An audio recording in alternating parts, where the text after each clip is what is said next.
hablábamos de una casa en la que el apóstol Pablo encontró a su hermano, ¿verdad? Es el hermano en la fe, al hermano, a este hombre Ananías, que oraba por él,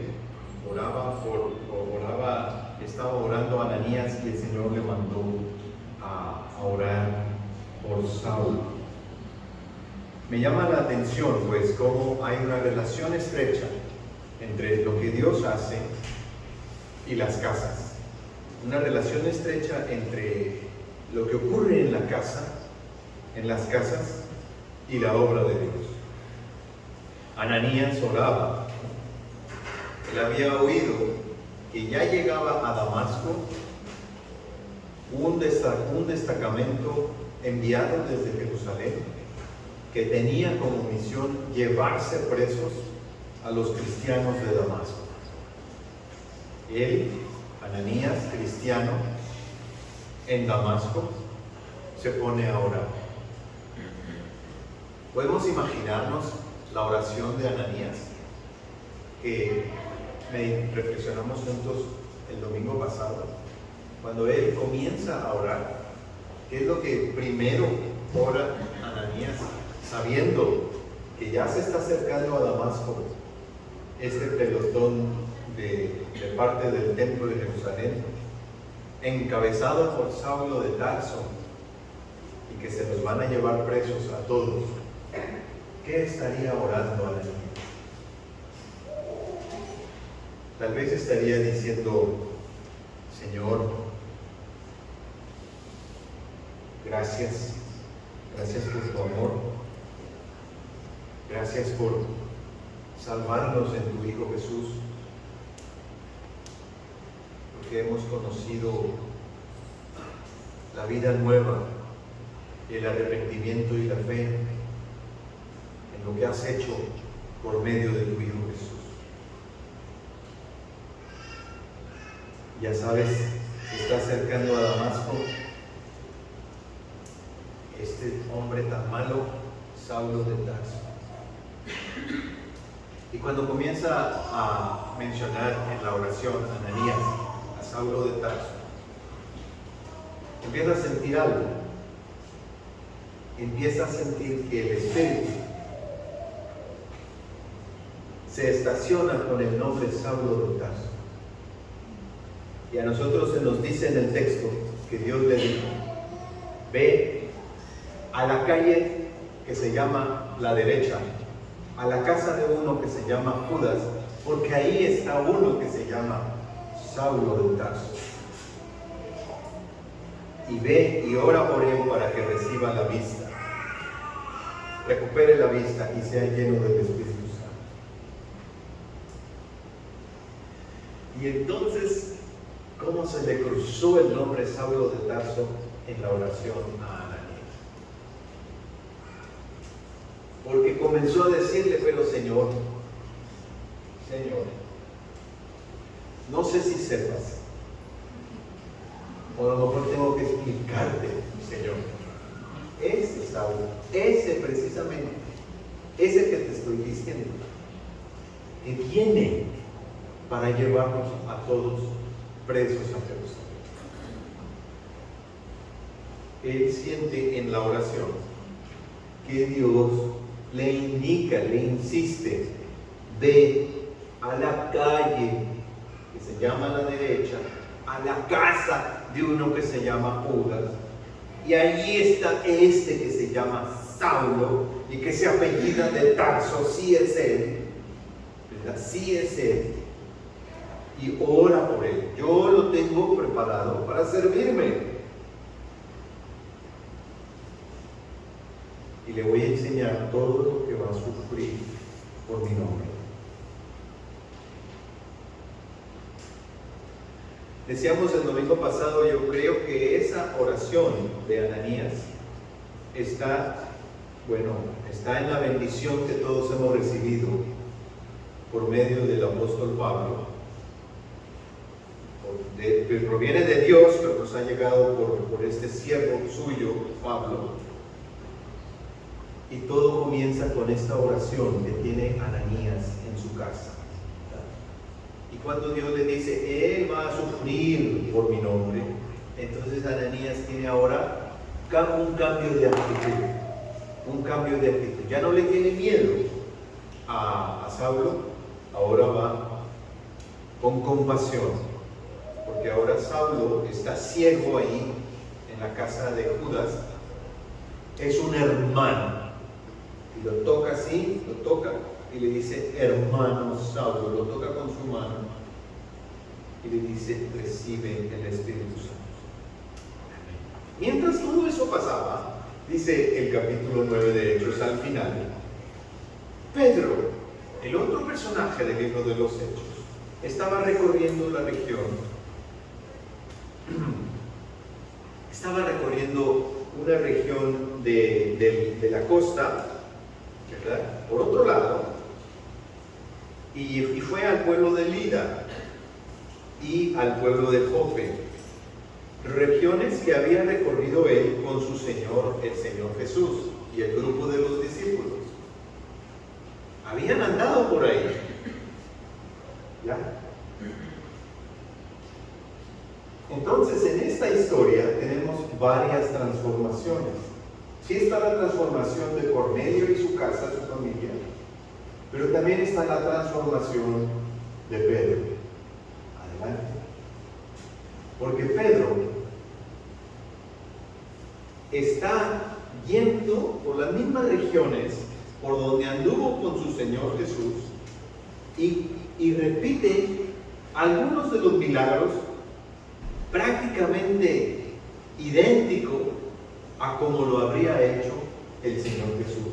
Por eso Pedro comparte el espíritu de su Señor Jesús.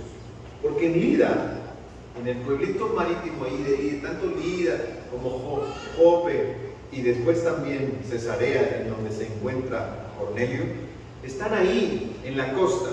En esa región, el Señor Jesús había andado con sus discípulos y ahí es donde se encontró, ahí es donde Pedro mismo le dijo, tú eres el Cristo, el Hijo del Dios viviente. Y también ahí es donde se encontró el Señor Jesús con aquella madre desesperada que le pidió que sanara a su hija. Pero Jesús en el mar, ¿verdad? Imaginemos en la costa del mar Mediterráneo, dice el texto ahí del Evangelio de Marcos, que quería pasar desapercibido, que nadie supiera quién era Él, ni Él ni los discípulos. Quería el Señor Jesús tener un pequeño respiro, un pequeño descanso, unas vacaciones en el mar, escuchando las olas, caminando por la playa, descalzo. O sea, ¿a quién no le gusta eso? Y sentir el calorcito, ¿verdad? La brisa. ¡Qué rico! Pues eso es lo que el Señor Jesús quería. Pero vino una a romper ese descanso del Señor Jesús y a suplicarle a que por favor sanara a su hija. ¿Ya se acuerdan de ese relato? Y Jesús le dijo, discúlpame, pero no. Porque soy enviado a las ovejas perdidas de la casa de Israel. Y aquella mujer, se recuerdan, insistió y dijo, sí, Señor, pero cuando hay comida en la casa, hasta los perritos alcanzamos de las migajas que se les cae a los hijos en el banquete. Y el Señor Jesús reconoció esa fe y le concedió lo que ella estaba pidiendo. Eso ocurrió ahí, en esa región donde Pedro está ahora. Yo creo que eso debió haber estado en la mente de Pedro, recordando a su Señor Jesús, porque efectivamente, adelante, en Lida hay un paralítico que se llamaba Eneas y el Señor Jesús sanó a muchos paralíticos. Y Pedro, en el nombre de Jesucristo, sanó a Eneas igualito que lo había hecho su Señor Jesús. Y después se pasa al otro pueblito que también es costero, que se llamaba Jope, y había una situación. había muerto una joven mujer, muy querida por la comunidad de creyentes, Tabita. Y todavía le muestran ahí donde está el cadáver de Tabita. Pedro, igualito que su Señor Jesús, llega, la toma de la mano y le dice: Tabita, levántate. Que se parece muchísimo a la frase que el Señor Jesús pronunció en la casa de Jairo. Cuando la niña muerta, el Señor Jesús le dijo: Talita, levántate. Talita cumi. Y ahora Pedro le dice: Tabita cumi. Solo hay una letra de diferencia entre la frase que usó el Señor Jesús y la frase que usó Pedro. No podemos evitar encontrar el paralelismo entre Jesús andando, haciendo bienes, sanando, Jesús haciendo maravillas con el poder del Espíritu Santo, y ahora Pedro comparte el Espíritu de su Señor Jesús. Y nos preguntamos, ya fue la una, Eneas en Lida, ya fue la dos, Tabita en Jope, ¿qué sigue? ¿Cuál será la tres? ¿Ya? O sea, el relato en Hechos 9 y 10 nos prepara así con Pedro. Nos da una ola, ¿no? Eneas, el paralítico en Lida.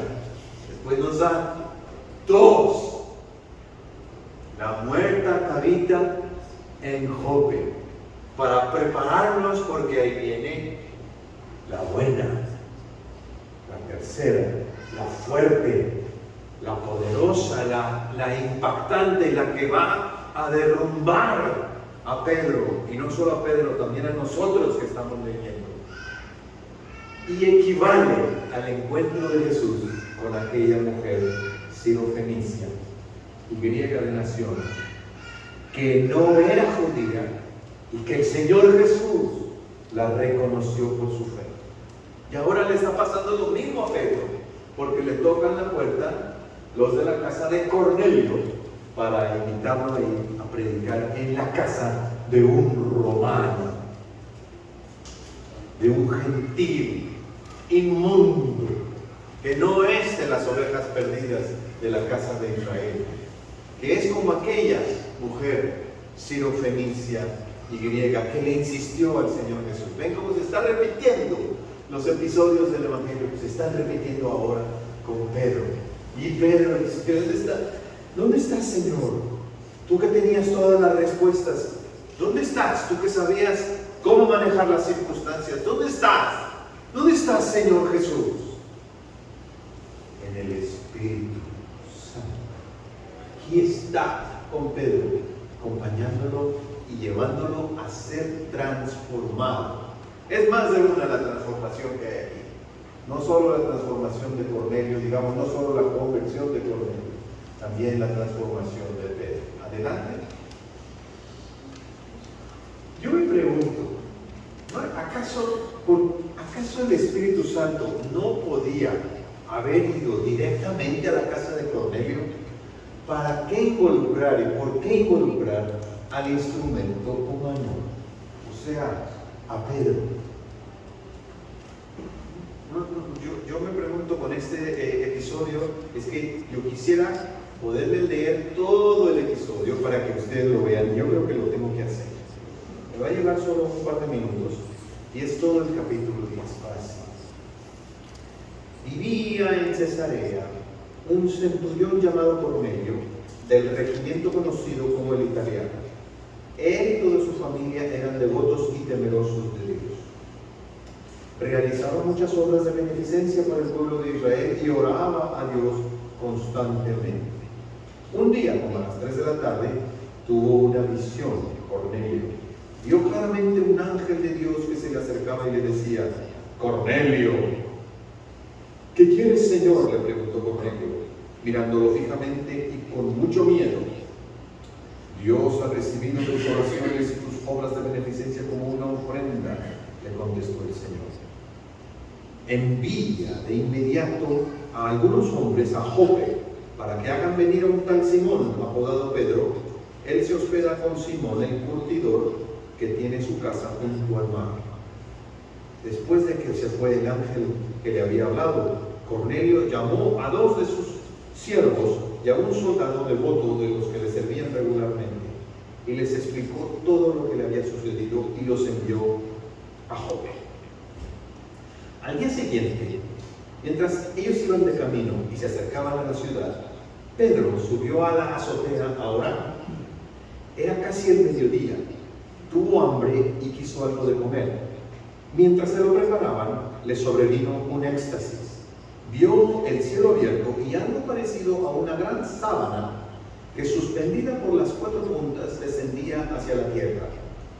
En ella había toda clase de cuadrúpedos, como también reptiles y aves.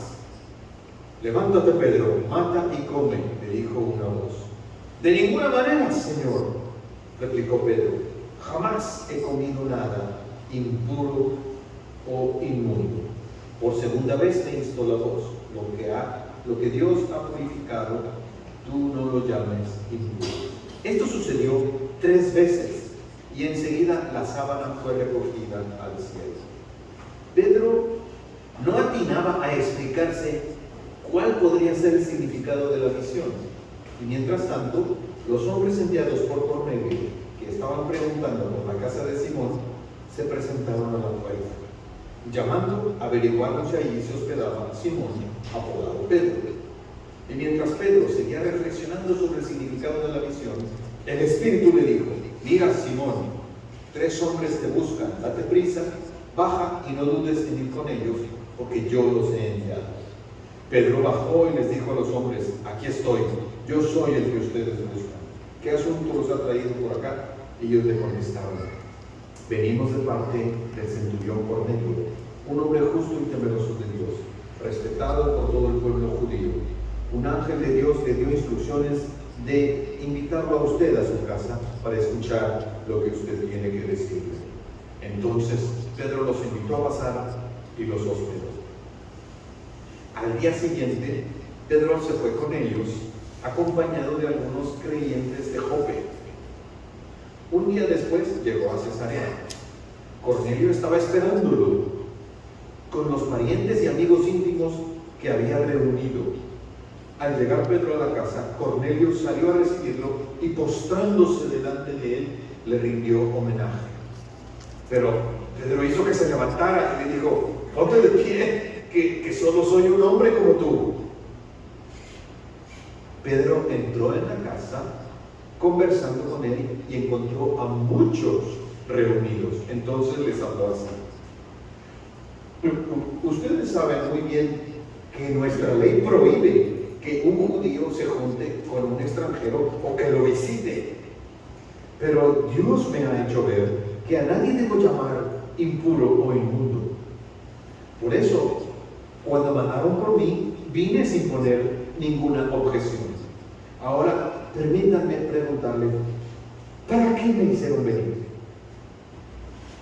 Cornelio contestó: «Hace 4 días, a esta misma hora, a las 3 de la tarde, estaba yo en casa orando, y de repente apareció delante de mí un hombre vestido con ropa brillante y me dijo: Cornelio, Dios ha oído tu oración y se ha acordado de tus obras de beneficencia. Por lo tanto, envía a alguien a Jope para hacer venir a Simón, apodado Pedro, que se hospeda en casa de Simón, el curtidor, junto al mar». Así que inmediatamente mandé a llamarte, y tú has tenido la bondad de venir. Ahora estamos todos aquí en la presencia de Dios para escuchar todo lo que el Señor te ha encomendado que nos digas. Pedro tomó la palabra y dijo: «Ahora comprendo que en realidad para Dios no hay favoritismos, sino que en toda nación Él ve con agrado a los que le temen y actúan con justicia. Dios envió su mensaje al pueblo de Israel, anunciando las buenas nuevas de la paz por medio de Jesucristo, que es el Señor de todos. Ustedes conocen este mensaje que se difundió por toda Judea, comenzando desde Galilea después del bautismo que predicó Juan. Me refiero a Jesús de Nazaret, cómo lo ungió Dios con el poder del Espíritu Santo y cómo anduvo haciendo él el bien y sanando a todos los que estaban oprimidos por el diablo, porque Dios estaba con él. Nosotros somos testigos de todo lo que hizo en la tierra de los judíos y en Jerusalén. Lo mataron colgándolo en un madero, pero Dios lo resucitó al tercer día y dispuso que se apareciera no a todo el pueblo, sino a nosotros, testigos previamente escogidos por Dios, que comimos y bebimos con Él después de su resurrección. Él nos mandó a predicar al pueblo y a dar solemne testimonio de que ha sido nombrado por Dios como juez de vivos y muertos. Y de Él dan testimonio todos los profetas, que todo el que cree en Él recibe por medio de su nombre el perdón de los pecados. Mientras Pedro estaba todavía hablando, el Espíritu Santo descendió sobre todos los que estaban escuchando el mensaje. Y los defensores de la circuncisión que habían llegado con Pedro se quedaron asombrados de que el don del Espíritu Santo se hubiera derramado también sobre los gentiles, pues los oían hablar en lenguas y alabar a Dios. Entonces Pedro respondió: ¿acaso puede alguien negar el agua para que sean bautizados estos que han recibido el Espíritu Santo lo mismo que nosotros? Y mandó que fuesen bautizados en el nombre de Jesucristo. Entonces le pidieron que se quedara con ellos algunos días. Amén. Gracias, Señor, por su palabra. Y gracias a ustedes por aguantarme leer todo el capítulo, que yo creo que es indispensable conocer los detalles del relato para ver esta reflexión que comparto con ustedes. La pregunta es: ¿por qué el Espíritu Santo no fue directamente a la casa de Cornelio y pues brincándose pues al instrumento humano? ¿Por qué no prescindir de Pedro? ¿Por qué no ir directamente a la casa de Cornelio? Porque el asunto es con Pedro. Sí, con Cornelio, de acuerdo, pero también con Pedro. La bendición no va solo en una dirección. Todos los que estamos en el ministerio sabemos que cuando hablamos de Dios, cuando actuamos a nombre de Dios, cualquier cosa que sea, por más modesta que sea, nuestra contribución en el ministerio, somos nosotros los que somos bendecidos. Somos nosotros los que somos tocados, los que somos transformados. Si llamamos al arrepentimiento, el Señor nos hace arrepentirnos a nosotros. Si llamamos a la conversión, el Señor nos invita a la conversión. La bendición no tiene solo una dirección. Por eso era importante involucrar a Pedro y a los acompañantes de Pedro, que eran defensores de la circuncisión, o sea, cristianos judíos que creían que para ser verdaderamente cristiano es necesario primero ser judío. Y ellos necesitaban ir junto con Pedro a la casa de Cornelio en Cesarea para ver con sus propios ojos qué es lo que estaba haciendo el Espíritu Santo, rompiendo las barreras, demostrándoles a estos creyentes judíos que no es necesario hacerse judío para ser salvo. Yo doy testimonio hoy que en la presencia de Cristo se encuentra mi cuñada Talis. Nunca fue miembro de una iglesia evangélica, pero creyó en Cristo. Ella, recuerdo, hace ya más de 20 años, experimentó una conversión, se acercó al Señor y se acercó con todo su corazón, invocó el nombre del Señor, y todo aquel que invocar el nombre del Señor será salvo. Pero en su contexto de la Iglesia Católica, empezó a hacer estudios bíblicos, empezó a participar en lo que pudiera y edificó su casa, su familia, crió a sus hijas y a su hijo en la fe de Jesucristo, aunque nunca fue evangélica. El día de ayer terminó su vida después de largos años, más de 10 años, de un Alzheimer precoz que le vino desde que ella era incluso menor de la edad que yo tengo ahora, y que la fue degradando, deteriorando hasta el punto en que su cuerpo dejó de respirar el día de ayer.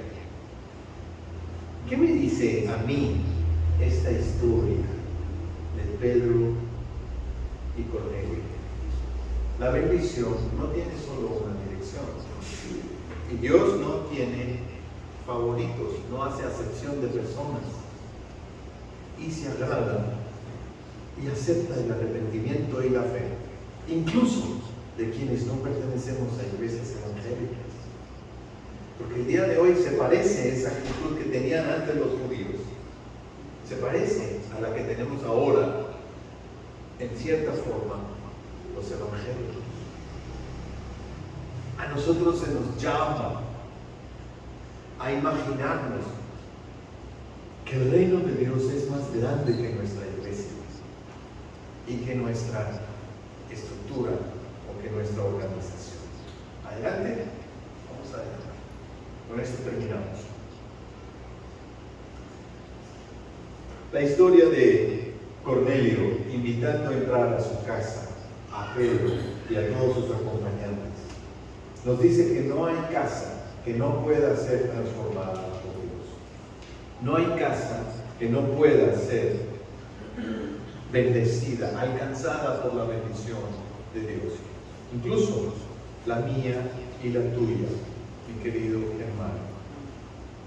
Y cuando viene la transformación, afecta en todas las direcciones. La bendición viene, la transformación viene y nos alcanza a todos.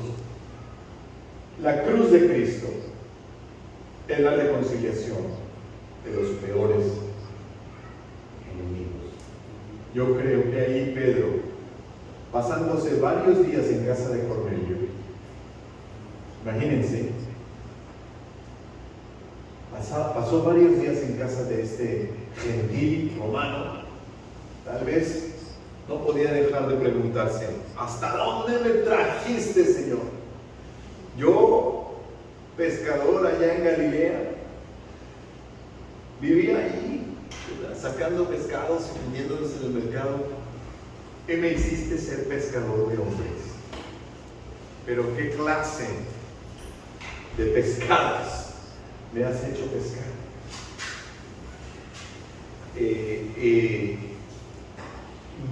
Me has hecho romper toda clase de prejuicios. Y el texto primero nos dice que estaba Pedro en casa de un Simón, que se llamaba Simón también, y que era curtidor. Y yo solamente quiero hacer una pequeña reflexión sobre eso, de que era curtidor allí en Jope, a la orilla del mar. En la casa de un curtidor se hospedó el apóstol Pedro. Y la cosa es que el oficio de ser curtidor, no gozaba de muy buena reputación en el judaísmo, porque tenían que estar en contacto con animales muertos, cadáveres, quitarles la piel. Y además porque algunas de las sustancias que usaban para tratar las pieles eran también intocables para el judaísmo. Entre ellas, por ejemplo, el estiércol de algunos animales. Y entonces, el proceso para curtir la piel, tanto en la antigüedad como el día de hoy, pues se caracteriza porque huele muy feo, ¿no? Si ustedes alguna vez han estado en contacto con donde se curte la piel, hoy se llama talabartería, ¿verdad?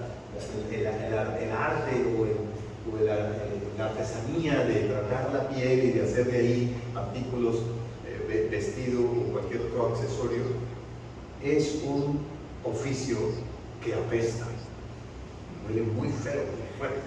De hecho, estaba mandado que las casas de los curtidores estuvieran lejos de las demás casas, a menos 50 metros, para que no llegaran los olores a las otras casas. Y Simón, Pedro, está hospedado en la casa de Simón, el curtidor, ¿verdad? Para empezar ahí, ya Pedro está rompiendo un prejuicio, ya está diciendo, ok, bueno, aunque seas curtidor, acepto tu hospitalidad. Y está orando en la azotea, ahí donde hubiera menos los olores de aquella casa, ¿no? En la azotea.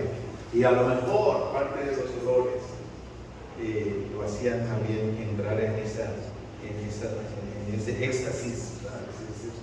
Tenía hambre y en la azotea empieza a orar, en la casa de Simón el curtidor. Cuando los enviados de Cornelio llegan a Jope, ellos nomás saben que Pedro está hospedado en una casa de un curtidor, eso es todo, ¿verdad? Pero es fácil encontrarla siguiendo el sentido del olfato. Los enviados de Jope, los enviados de Cesarea, casa de Cornelio, llegan a Jope y encuentran la casa del curtidor. Ahí no hay problema, aquí no hay pierde, aquí tiene que ser. Y tocan la puerta buscando a Pedro. Pedro va con ellos y tiene toda esta experiencia transformadora. ¿Dónde está en el día de hoy para nosotros la enseñanza respecto a nuestra casa? Nuestra casa también puede ser bendecida por la presencia del Espíritu Santo, dando sobre todo el fruto que es amor. Porque la presencia del Espíritu Santo se distingue cuando entre nosotros hay amor, que tiene estas manifestaciones: gozo, paz, paciencia, benignidad, bondad, fe, mansedumbre y templanza. Son manifestaciones del fruto del Espíritu que en nuestra casa debiera haber el día de hoy. Le pedimos al Señor que esa bendición de la presencia del Espíritu se manifieste en nuestra casa.